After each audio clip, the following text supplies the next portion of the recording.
Another day, another car review mga buddy. Welcome to Mab Auto. And for today's car, we have the 2024 GAC M-Zoom GS3. At syempre, ano nga bang gagawin ni Mab Auto dito? Bubusisiin natin ang napakatalim na design. Sisilipin natin ang mga creature comforts and features ng GAC M-Zoom GS3. At syempre, drive natin yan. NVH, handling test, braking test, power test, vibrato test. Let's do this!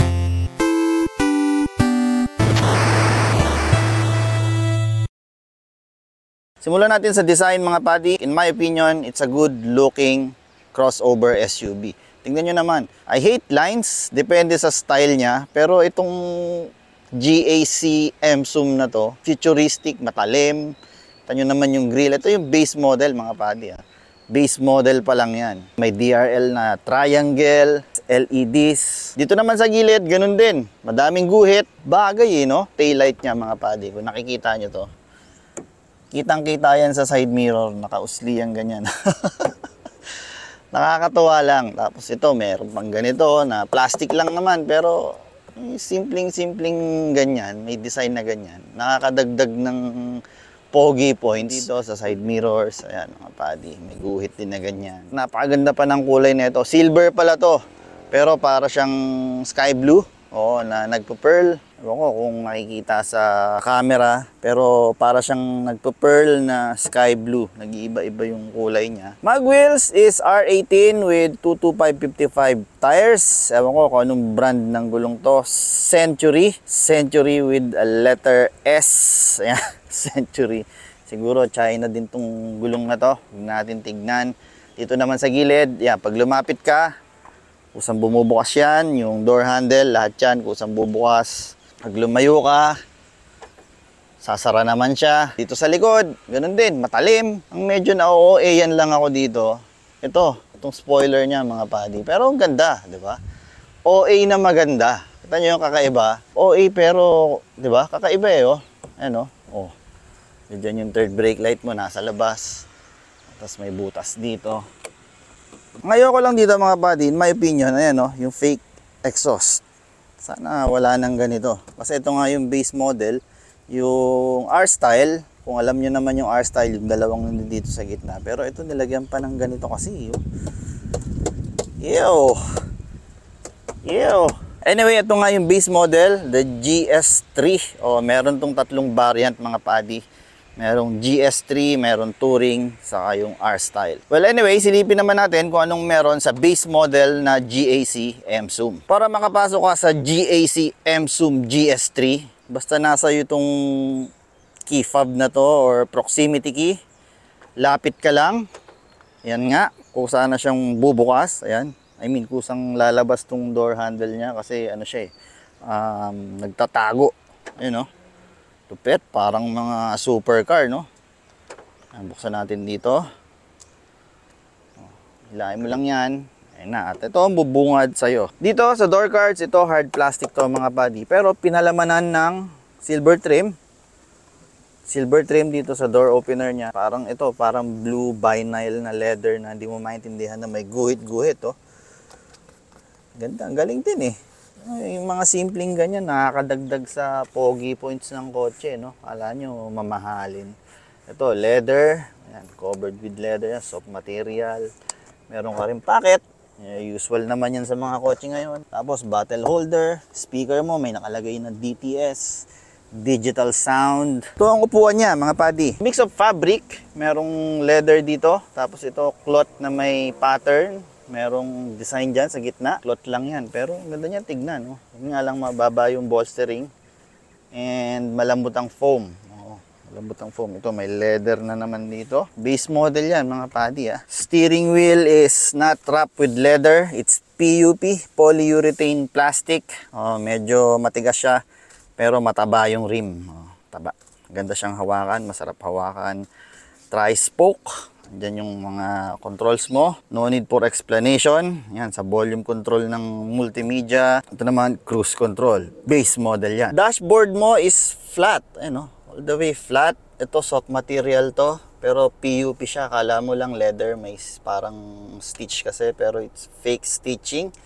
Pagdating doon, hard plastic na yan. Itong plastic na to na nakatakip dito sa gauge cluster mo. Meron namang mga guhit-guhit. Ayan, kung nakikita niyo yung mga guhit-guhit na yan. So, it's flat. Oh, flat lang siya. Usually, di ba, yung ibang kotse may umbok dyan. Siya, flat siya. Kung nakikita nyo, ayan, flat diretso doon sa dashboard. Gauge cluster mo, you have analog RPM and analog speedometer. Meron kang LCD sa gitna that displays your basic, your clock, your tire temperature, your average fuel consumption, your range, tapos tire pressure and KPA. Dito na naman yung parang nasa door cards or sidings mo, yung parang vinyl or leatherette na may guhit-guhit, which add to its pogi points. Ganda, di ba? Silver trim again. Ito, leather talaga tong ilalim niya. Ayan, blue leather hanggang dito. Ito, hard plastic na to. Tinipid na. Talagang tinipid na. Kamukha lang, pero halata mo, plastic talaga. Aircon vents dito sa side, both side, merong color blue. Ewan ko sa ibang color ng kotse kung blue rin yan, pero dito metallic blue. Infotainment system mo is 10.5 inch as far as I know. Infotainment system, Apple CarPlay. Alam ko may Android Auto to eh. Pero I'm not sure, wala kasi nakalagay dito. Yan na yung nasa home mo. Yan na yung mga apps mo, yan na yung makikita mo. Pag pinindot mo to home, lalabas to. Apple CarPlay, CarBit Link, yan, Bluetooth, USB, CarPlay. Pag pinindot mo naman to, driving modes din yan. Ayan, Eco, Comfort, Sport. Anong meron? ESP, yan yung electronic stability, yung ganyan, may auto hold din. Wala ka nga rin palang reverse camera, pero meron ka namang sensor. Yan, kita mo yung top view ng GAC M zoom, tapos may lalabas dyan bar kung may mababangga ka na. Climate control is nandito. Oh, pero pwede mo siyang galawin dito mga buddy. Ewan ko bakit may control ka na dito, eh magkalapit lang naman. Ganyan lang kalayo yung layo nila sa isa't isa. Nilagay pa dito. Pwede kang mag-control dyan. Pwede mong patayin. Pwede mong i-on, initan, takasan ng fan. Pero pwede rin dito. Double purpose. Parang hindi na siya necessary ng mga buddy. Tapos dito, blank. Ito, ewan ko, ba't may ganito dito? Pwede kang maglagay ng kumakapit dyan yung panghawak ng cellphone. Tapos ito, blank na yan. Blank na to. Ilagayan ka ng phone dito. Siguro dun sa top model or yung R-Style. Eh, wireless charger yan. Pero dito, it's just a packet or cubby. Dito sa gitna, ito ang iyong shifter. Hindi na siya yung malaking ganon dahil electronic na siya. Yung electronic parking brake mo, which is electronic nga. Boo! Meron kang dalawang cup holder dyan sa gitna. Wala siyang pang-ipit, kaya malaki o maliit, alog-alog siyang ganyan. May mga guhit-guhit din yan mga buddy yan. Kung nakikita nyo, ano, may pattern din, guhit. Silver trim. At ang maganda dito, hindi gas-gasin tignan, di ba? Kaysa dun sa mga piano black, kaskasin tignan yan eh. Meron kang bulsa dito, pwedeng lagayan din ng cellphone yan. Yan oh. Oh, diba?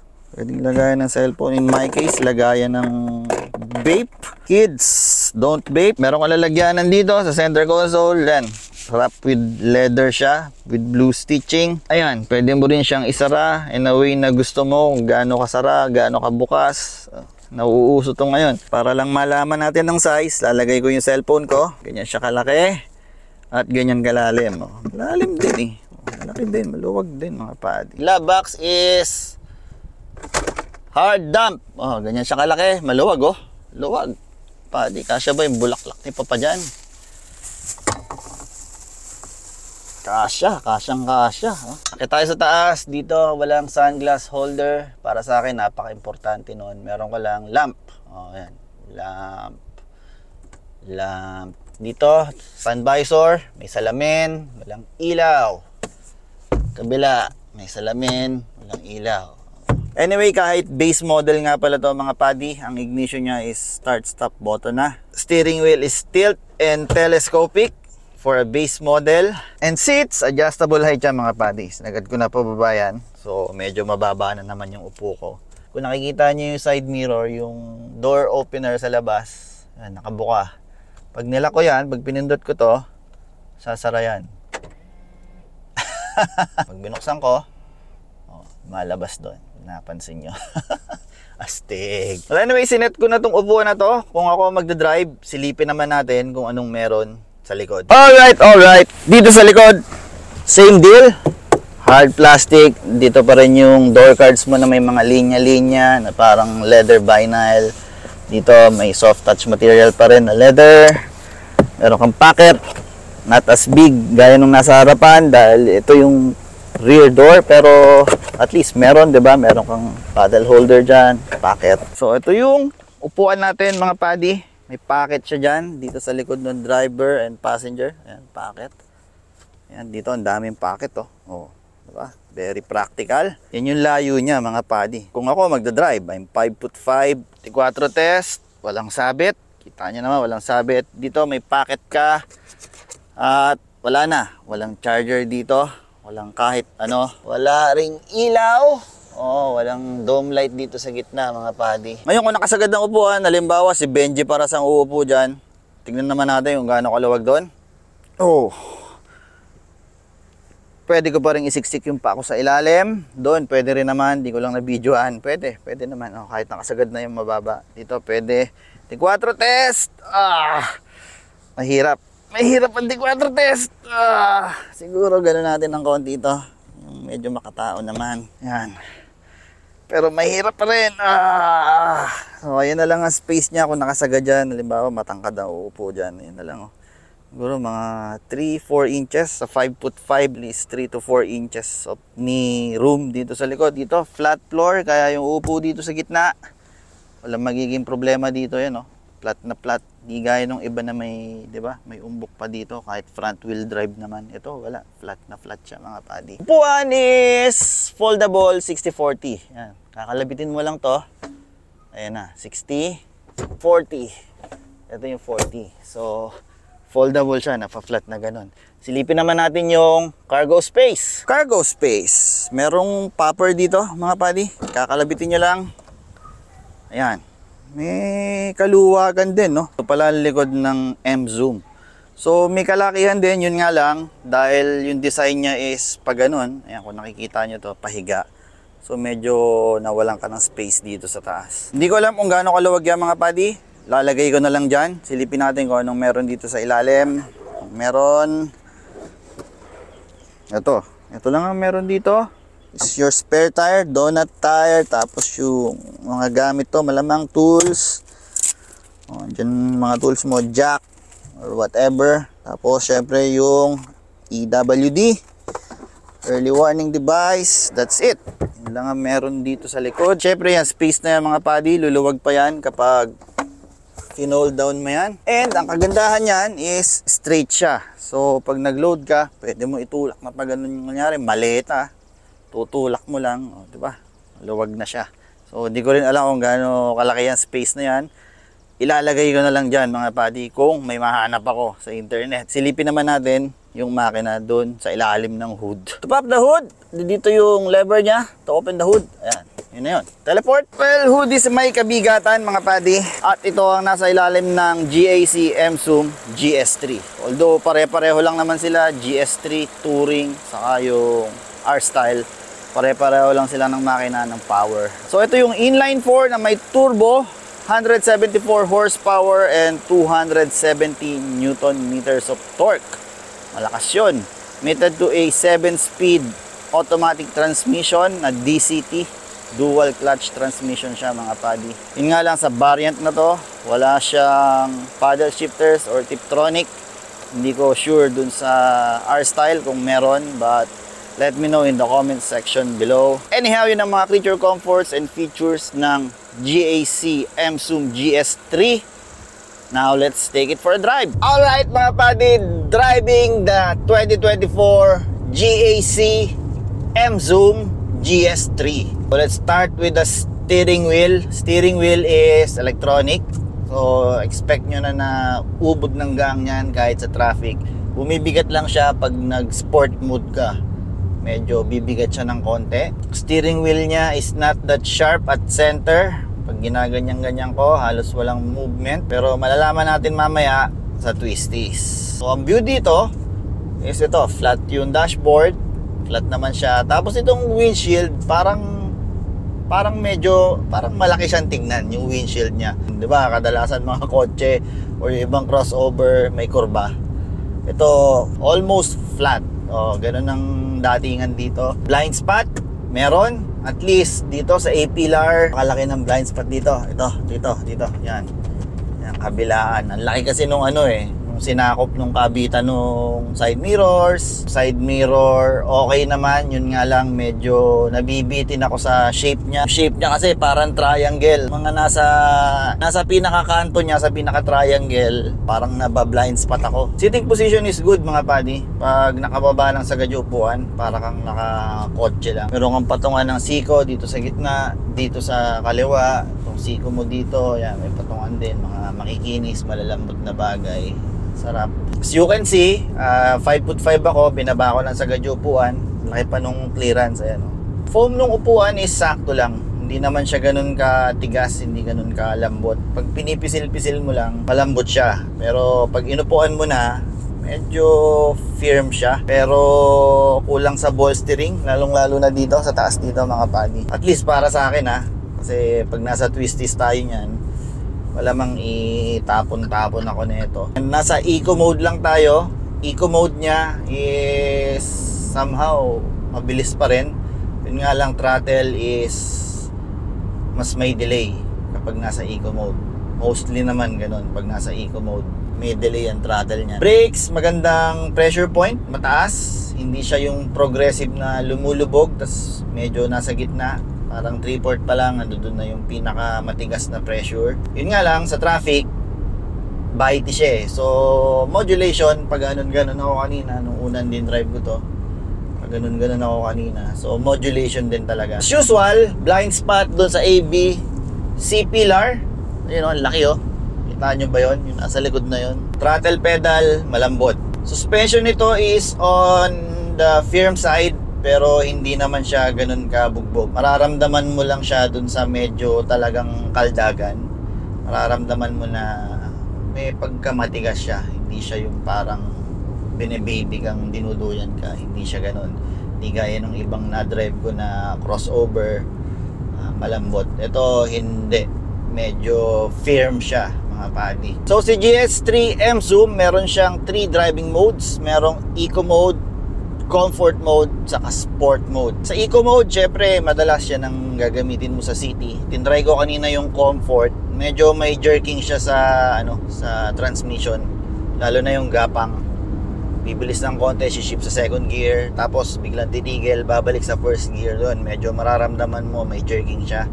May clunking siya sa transmission. Nung binalik ko sa Eco mode, yun, nawala. So, mas maganda pag bumper to bumper traffic, Eco mode ka lang. Anyway, Eco mode nyo naman. Ito, naka-Eco mode ako. Matulin pa rin Malakas pa rin. Although maaga siya mag-shift, malakas pa rin. Basta hapakan mo lang.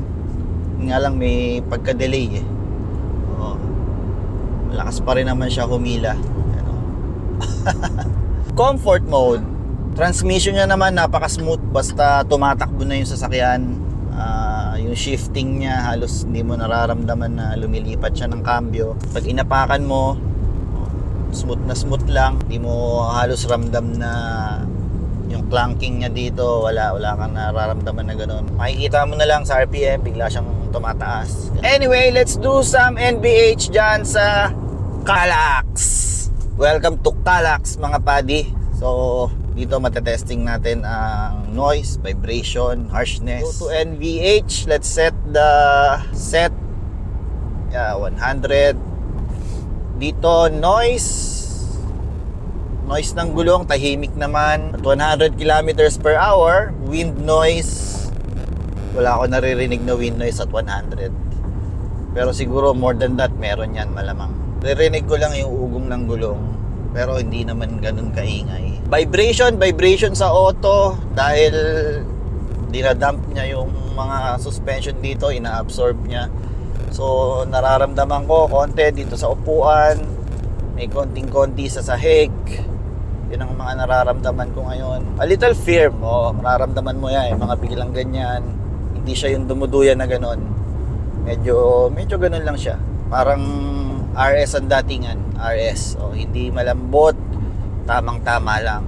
Yun ang mga masarap drive-in, mga tamang-tama lang. Harshness, hindi siya harsh Pero nararamdaman mo gumaganon yung suspension niya, gumaganon yung auto, pero hindi siya harsh mga buddy. Saktong-sakto nga lang. Pero mas makikita natin to doon sa may sungay.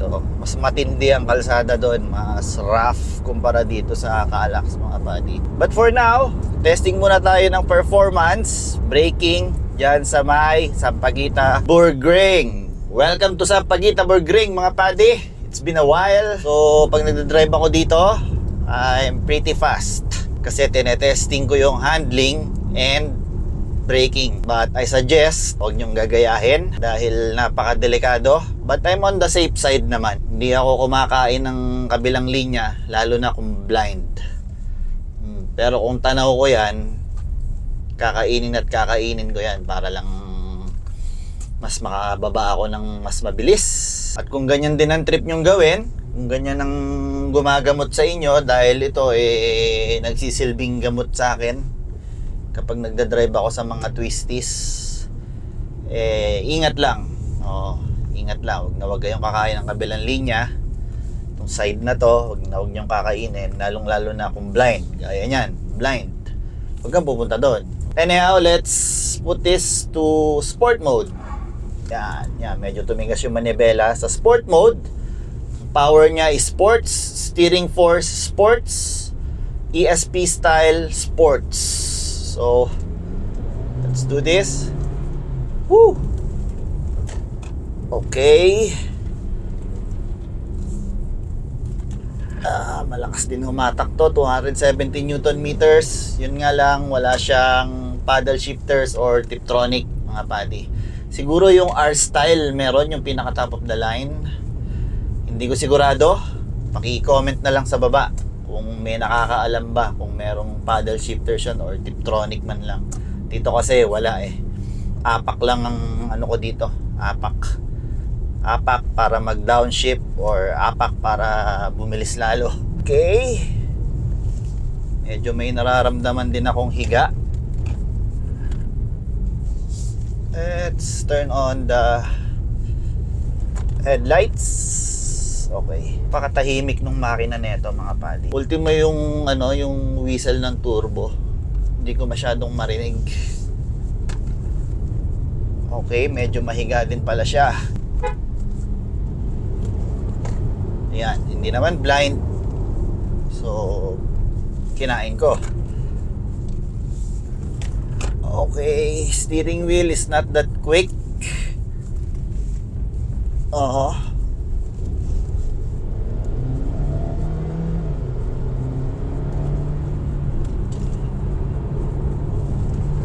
Okay.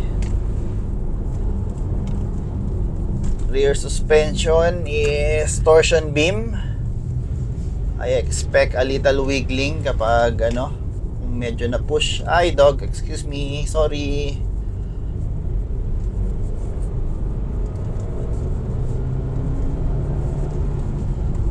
Patay tayo ng AC. Let's just use blower. Up. Saka yung transmission nito, pag inaapakan ko, bagal mag-react. Kahit nasa sport mode ako, bagal mag-downshift.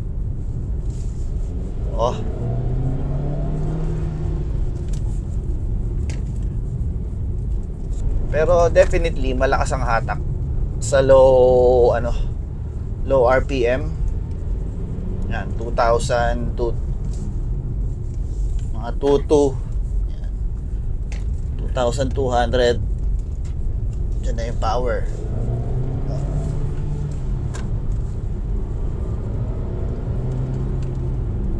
Okay, brakes are very good kapag ganito. Hindi siya grabby or bitey. Steering hindi ganun ka-sharp, hindi gaya ng mga ibang na drive natin na crossover na tinatapat din dito. Pero somehow okay naman. Lumiliko naman ng maganda. Minsan sa gulong din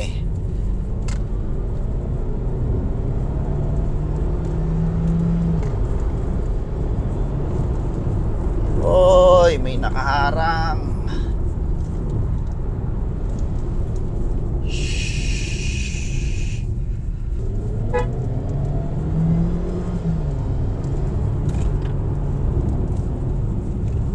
ang suspension. May pagkamalambot pag napupush. Pero sa straight na medyo may mga kaldag, medyo firm.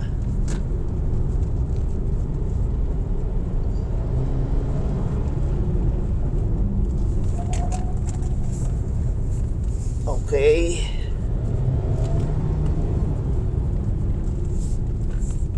Saka pag binibitawan ko yung throttle nito, parang may delay. Pag bitaw mo, dapat wala na. Siya medyo may konting ano pa. May konting diretso pa. Alam niyo yun. Parang nakaapak ka pa kahit hindi na.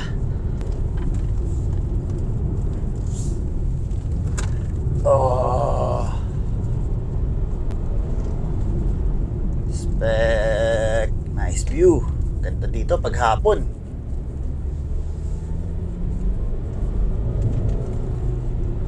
Lakas din humatak. It feels, pero parang hindi siya 270 Newton meters. Claim is 270 Newton meters. Pero dito parang hindi ko feel.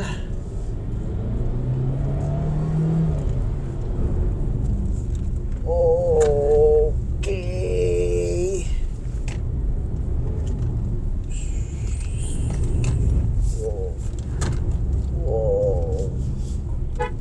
Technical part, medyo madilim.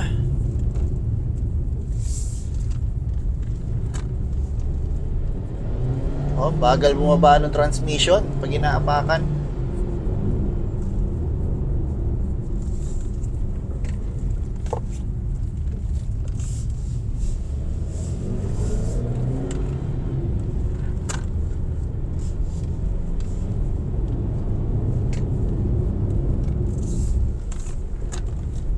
Oh yeah.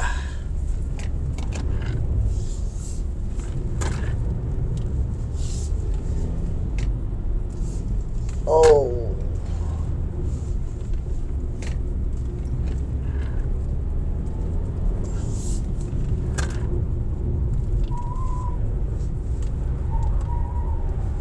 Okay.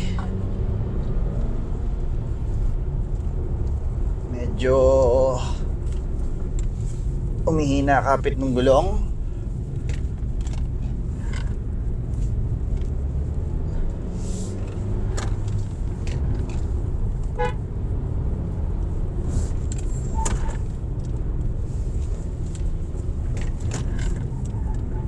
Alright.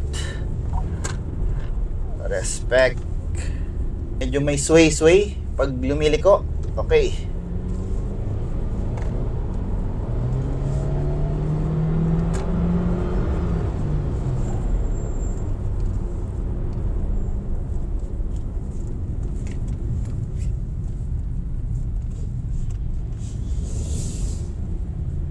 Ipit tayo ng traffic.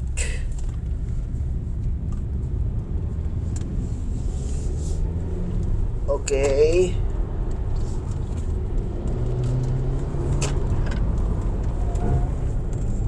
ABS working.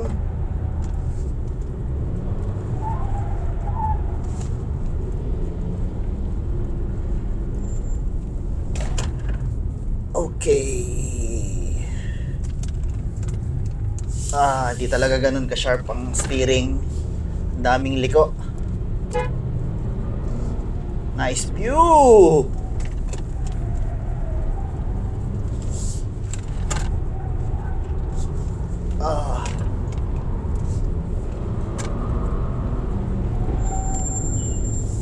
Medyo naiiwan ng puwet.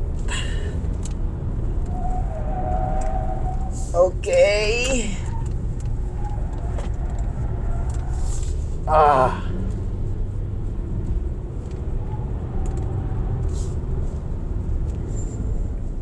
Brakes are still fine. Surprisingly. Pero na-traffic naman tayo eh. So nakapagpahinga yung preno. Kahit papano.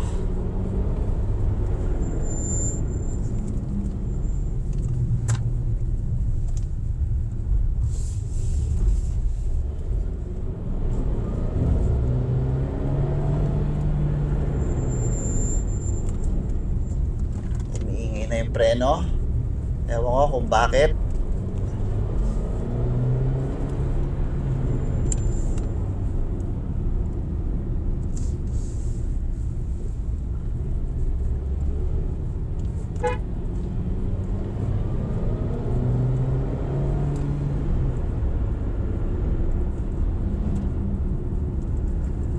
Alright, last corner, I believe. So, inabutan tayo ng traffic.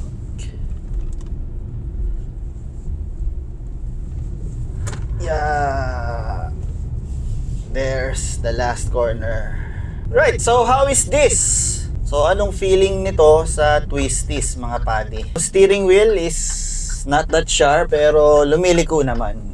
Oo, liliko naman talaga yan. I mean, kung kukumpara mo dun sa gaya nung sa Geely Coolray, yun, mas matalim siya lumiko, mas wild ang ano nun pag nasa sport mode. Ito, hindi ganun ka wild. Ewan ko yung R-Style, yung pinaka top of the line, kasi top of the line yung Geely Coolray na drive ko dyan. Ewan ko yung R-Style, mga padi. Preno, okay naman, malakas pa rin. Oo. Medyo ano siya, dumuduyan siya kapag napupush na.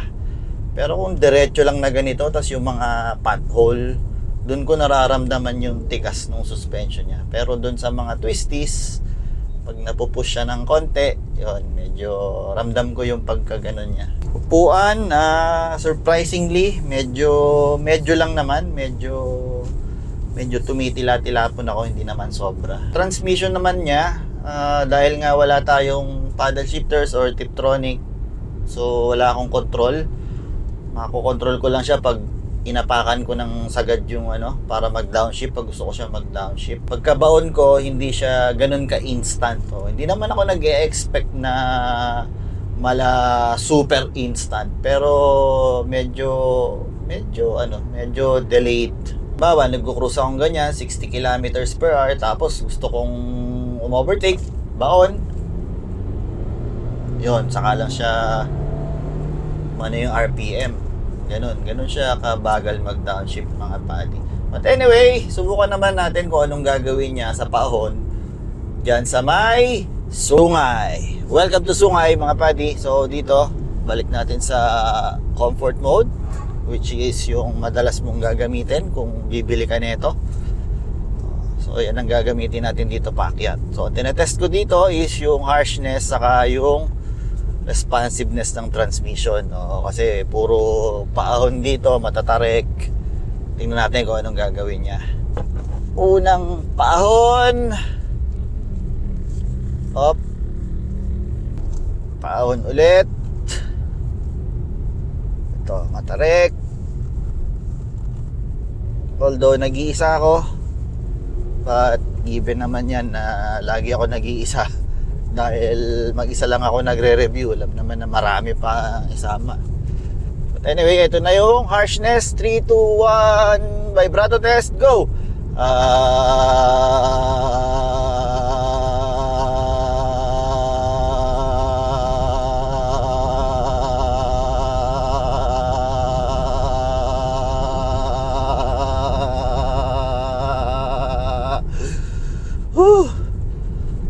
Yun ang harshness niya.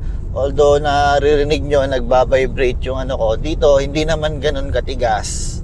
Pero ramdam mong umaalog din yung ano, yung auto. Meron din siyang vibration sa ilalim. Another pilipit. Wala eh. Mani-mani lang to eh.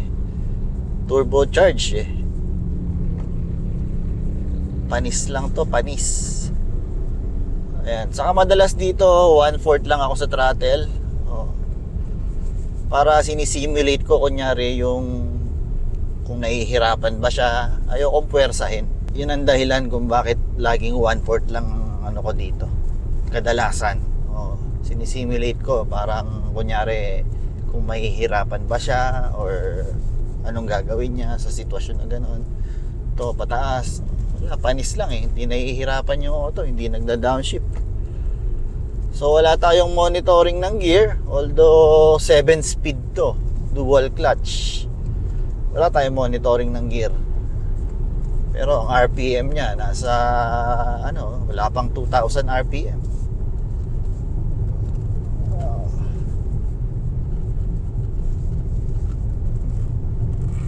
Ito paahon, 1/4 sa throttle. Hindi nagda-downshift pero umaahon naman. Simpleng-simple lang. Medyo yan, mabibrate dito. Isa pa tong part na to, mabibrate din dito. Maahon naman. Hindi ko naman kailangang apakan. Alright, ganun-ganun lang. Nandito na tayo. Pilipit. Pilipit. Ayaw pag downshift. Pero may torque. Hila naman. Dito na tayo sa view deck. Lamig. And by the way, kanina nasa traffic ako, parang nahihilaw yung aircon niya. Oo. Siyempre kailangan yung malaman niya. Hindi ko alam kung isolated case ba or lahat ng GS3 ganun. Hindi ko alam eh. Parang nahilaw siya kasi medyo mainit. Nasa traffic ako sa EDSA. Pansin ko lang naman. Anyway, more sungay. Alright, another pilipit, twisty, paahon. Yan, 1/4 of the throttle. Comfort mode. Wala, umaahon lang eh. Pag nag-spool na yung turbo, akyat lang. Transmission halos di gumagalaw eh. Another paahon. Okay, nag-downshift. 1/4 lang sa throttle. Hindi ko pinapakailanganan. Pag nag-spool na siya, ahon na eh. Wala, panis lang talaga to. Ang inaano ko lang dito, yung paano reaction ng ano niya, transmission. Ayaw mag-downshift. Ayun, nag-downshift, first gear. Siguro.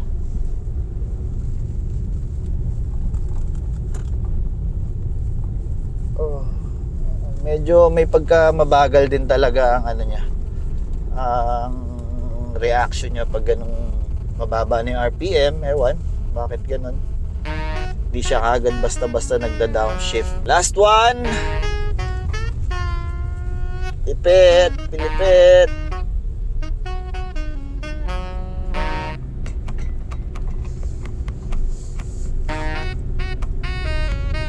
Oh, really? Wala kasi tayong monitoring ng gear eh, kaya hindi ko alam kung anong gear yung ginagamit niya. Medyo nahirapan siya doon. Hindi ko pinalitan yung apak ko. Well anyway, dito tayo sa taas. Panis na lang to kay Emsum GS3. And yan ang ating naging review ng GAC Emsum GS3. So ito yung base model mga padi. And this is priced when new noong 2024 at 1,090,000. I think sa price na yon 1,090,000 sa mga naglalabasang ano ngayon, mura na to. Nga la, wag natin pag-uusapan dito syempre yung reliability dahil reliability will take time, at least 5 years. Kung gaano ba katibay yung makina, transmission, kung wala bang magiging problema sa mga darating na taon, hindi ko masasagot yan. Pero kung ganda't ganda, kasiyahan, okay naman tong sasakyan na to. Yun nga lang yung mga sinabi ko. Transmission, hindi siya ganun ka-responsive. Pag inapakan mo yung throttle, mga ilang seconds pa bago siya mag-react dun sa gear na gusto mo. Steering wheel is not that sharp, but do you need it sharp? Depende yun sa inyo, depende sa gamit. Di ko sure yung R-Style, yun yung pinaka-top of the line, yun yung may mga body kits, pero pareho lang naman sila ng makina. But meron yung Sport Plus. So ito kasi Eco, Comfort, Sport lang. Yun, Eco, Comfort, Sport, Sport Plus. So, meron siyang 4 na modes. Ito, 3 lang. Sa pinagkaiba, mga body kits, meron yung sunroof, moonroof, mas wild ang body kit nun, mas wild ang itsura, 2 exhaust nun sa likod, tapos may bumubukas pang valve para mas uminga yung tunog ng tambucho. Ito yung pinaka-base, ito yung walang body kit, ito yung pinaka-maamong tignan. Although, kung titingnan mo siya sa labas, mukha na rin siyang wild, yun man yung term doon. Mukha na rin siyang wild kahit paano. Pero mas wild yung R-Style. But anyhow, thank you for watching. I hope you enjoyed this video. Kung na-enjoy nyo itong video na to or nakatulong sa inyo itong video na to dahil kayo ay tumitingin ng review ng GAC M-Zoom GS3, paki-hit naman yung like button mga padi. Nandito yan, no? Dito somewhere here, dito like button para ma-widespread yung video, maraming makapanood. At kung hindi ka pa subscriber at baka gusto mong ma-notify ng mga videos ni Maboto dahil siguro natuwa ka sa way ng pagre-review ni Maboto, dutin nyo lang yung subscribe button dito mga padi, nasa baba ng video na to. Subscribe yan, hit nyo lang yan para lagi kayong i-update ni YouTube pag may bagong video si Maboto. Anyway, bye!